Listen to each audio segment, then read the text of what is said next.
या रसूल अल्लाह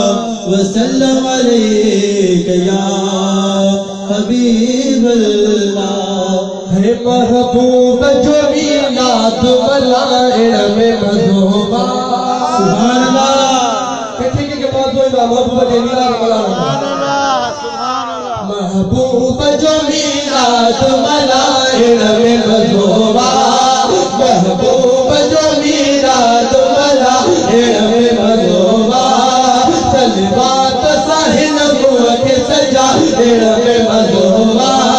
सलवात साहिल के सजा में मज़ोबा आका जे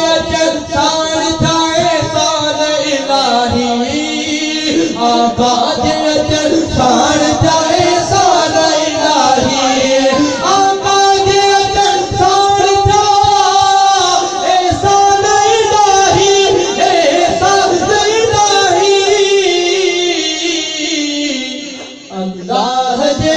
शान फिदाइण में मज़ोबा अल्लाह जे शान फिदाइण में मज़ोबा महबूब जो मीलाद मनाइण में मज़ोबा सलवात साहिल के सजाइण में मज़ोबा पालन जो बहा हो मगर पाण पे पलजे पालन जो बहा हो मगर पाण पे पलजे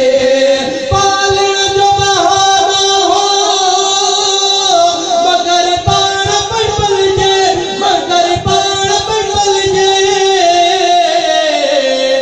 ही नूर हलीमा के निपाइण में मज़ोबा ही नूर हलीमा के निपाइण में मज़ोबा महबूब जो मीलाद मनाइण में मज़ोबा सलवात साहिल के सजाइण में मज़ोबा आका सरखन इश्क से नियाम जलाइक आका सरखन इश्क से नियाम जलाइक आका सरखन इश्क से नियाम जलाइक नियाम जलाइक पगदार सा बसमीर लगाइण में मज़ोबा